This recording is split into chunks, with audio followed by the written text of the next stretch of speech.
Welcome to Panels and Borders. I'm Dominic. So I saw this tweeted out on Twitter yesterday. It looks like Bounding in the Comics has had their Facebook page completely removed. That had 250,000 followers, and they weren't really given a clear reason why. So this is what the page looks like now. The page has been shut down. And it could be it was taken down shortly after they posted the new Spider-Man Far From Home trailer. So maybe it was some kind of a copyright thing why their Facebook page got taken down. But it comes at a very interesting time because I've been watching some YouTube videos about a lot of right-wingers getting banned on Twitter and Facebook. While the most notable one was Alex Jones got banned completely from Facebook and Twitter and YouTube, and then there were some more people that got banned from Facebook, permanent bans. So there's kind of like a concern, is these big giant social media platforms that lean left, are they being biased and just trying to censor any kind of right-wing opinions by painting ordinary right-wingers as radicals and stuff like that. Now they have censored some radical left-wing pages and stuff as well. So they didn't get a clear answer, but from Facebook on why their page got taken down. So interesting to see what happens coming forward. Now I'm not really I don't use Facebook very much. I just kind of use it, the messenger part of it, to just kind of keep in touch with friends and that. But I don't really. I used to be pretty heavy Facebook user. I used to post a lot of stuff on Facebook, on my timeline and stuff. But now, in more recent times, I just use the messenger part, and I don't really go on Facebook anymore, just because. Privacy issues. They've had so many privacy issues and stuff like that. And it's just something I feel like its time is past. It should go the way of MySpace. But if you were worried, if you're hoping that Facebook is dying, I found this article that says otherwise. And it's Facebook, but now they are getting fined by the FTC here for privacy violations. Facebook reserves $3 billion for FTC fine, but keeps growing with 2.38 billion users in the first quarter. So they've actually gained a bunch of new users in their first quarter of this year, which is up, I think, 2.2% from their fourth quarter of 2018. So it says a massive penalty hangs over Facebook's head, but it otherwise had a very strong first quarter earnings report. Facebook reached 2.38 billion monthly users, up from 2.5% from 2.32 billion in the fourth quarter of 2018, when it grew 2.2%, and it now has 1.56 billion daily active users, up 2.63% from 1.52% last quarter, and it grew 2%. Facebook pulled in 15.8 in revenue, up 26% year over year, compared to a consensus that estimates 14.89 billion in revenue. So it's still making money, and I think it's gone up 85 cents a share, and it seems to be gaining more users. So here's its daily active users, and the rest of the world, Asia, US and Canada.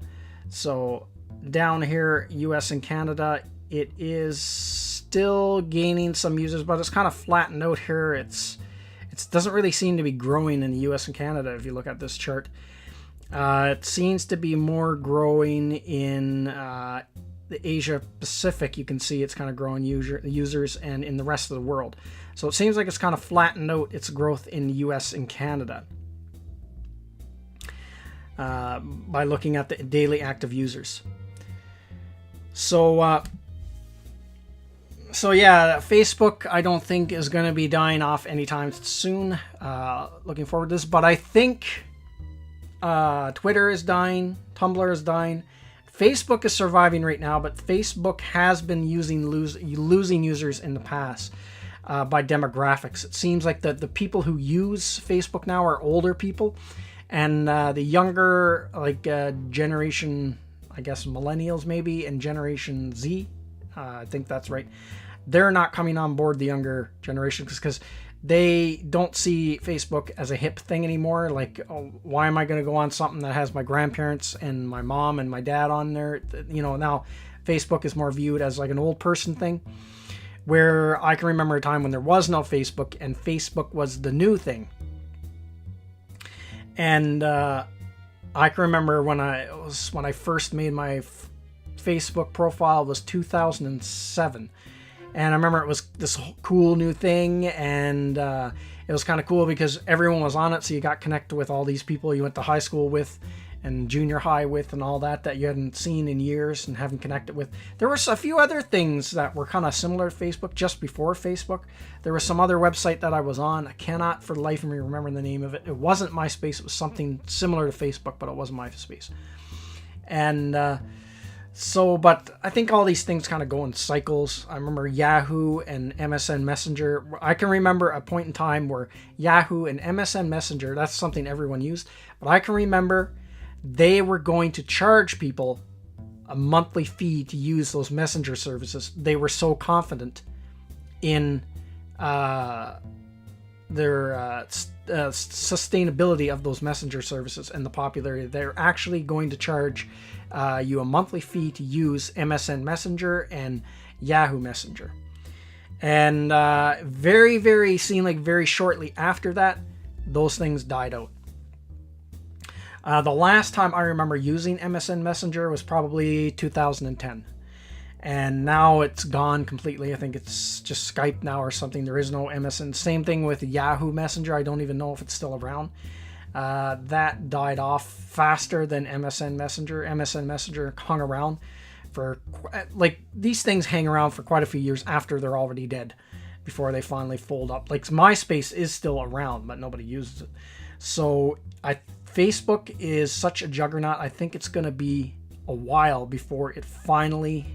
It probably might take another decade for Facebook to finally croak. But it might be getting a bit of an uptick. But I think over time, especially if they start banning everyone, people are just going to start leaving. That's going to, I think, hurt them in the long run. Now, as for the reasons, it's kind of interesting that, because now Bounding in the Comics is a website that is a news website for comics that does lean right. So it's kind of fishy that, I'm not saying they got banned because they lean right. I'm not saying that at all. It could be because they uploaded the Spider-Man trailer, and this is maybe a copyright thing, why their page got taken down. But it does seem kind of fishy, just that there's been a lot of that in the news lately, of a lot of political things getting banned on Facebook. And the thing about it, once they start banning all the right-wing stuff from Facebook, pretty soon it's going to start. They've already started banning left-wing stuff, so they're going to start banning left-wing stuff as well. And that's why I can never wrap my brain around the logic of why people advocate for these big, huge websites like Google and Facebook and Twitter to start banning people, because that always comes back on you. That always comes back on you. I watched a good video who covers a lot of this really extensively, is a YouTuber called Tim Pool, and he always gives examples of activist groups who have pressuring Facebook to ban other right-wing groups or this group or that group they don't like, and then those exact same bans come back on them and they get banned themselves, and then they complain about it. Well, that's the world you're creating. If you call for censorship, you yourself eventually are going to get censored. All it's going to take is for all these activists to come up against the interests of these big, huge social media platforms, and then now they've given them the power to do all this censoring, and then they will censor them. And then the argument always is, oh, well, it's a private company. They can do whatever they want. Until they get censored, then they won't be saying that. They'll be screeching and crying about how they're getting censored. They won't be getting on with this, oh, well, it's a private company. They can do whatever they want. So I don't know what the answer is. Maybe like some kind of, like, I'm not a big fan of government regulation, but maybe some government regulation against certain sites as they get so big, like Twitter and Facebook are so big, they can like affect events around the world. They can affect elections and all that. So it should be treated like a public thing and not a private thing. There should be some regulation put in there or something. So I don't know. I know it's an interesting thing, but anyway, it's kind of interesting what's happened to bounding in the comics. Even if they get their Facebook page brought back, this is the thing. People should just start leaving Facebook. The only reason these big social media sites have power is because people use them. If all these companies just say, you know what, screw you, and pull everything off of Facebook, Facebook will shrink, and as they shrink, their power will shrink, and then they'll die. And that's the end of it. They need users. That's their weakness. Don't use them. They got no power. There's a lot of other really good alternatives are popping up, like BitChute for video sharing, which I just started yesterday. I started a mirror channel to my YouTube one on BitChute. So I'm just in the process of transferring my back catalog of videos over there to BitChute. And another place is Minds, I think is a good alternative to like Twitter. I've started using Minds, so that's a good one. And then you have Gab as well. That's a lot like Twitter, except with a lot less restrictions than Twitter. So people have got to start migrating over to these new sites. And then Twitter, which Twitter is dying, and Facebook, I think, might have a boost for now. But I think in the long run, I think Facebook is going to die. Because it just seems like these things go in cycles. Everything has its time, and then people just get tired of it or just loses popularity. And so I'd like to know what demographic the new users are in. Are they in an older demographic or a younger demographic? That's interesting. So I don't know. I don't know what to think of all this. But it is kind of scary to know that these, like Google and Facebook and Twitter, are so big and so powerful that they can basically cut you out of public discourse. It's kind of scary that they have that kind of power. And which really they shouldn't. So anyway, I'm going to keep tabs on this bounding in the comics thing and see if they get their Facebook page put back up, or if Facebook gives them a more straightforward answer about why they were taken down, and if it was indeed because of the copyright. Maybe it was a copyright thing with because it happened. It says in the article it happened right after they posted a trailer for the new Spider-Man movie. So that's everything I got to say in this video. Let me know what you think in the comments section, and I will see you at the next one. Thank you to all of my subscribers, and thank you for watching this video. And if you're new to the channel, like, subscribe, and share. And don't forget to hit the bell icon for notification when new videos are uploaded.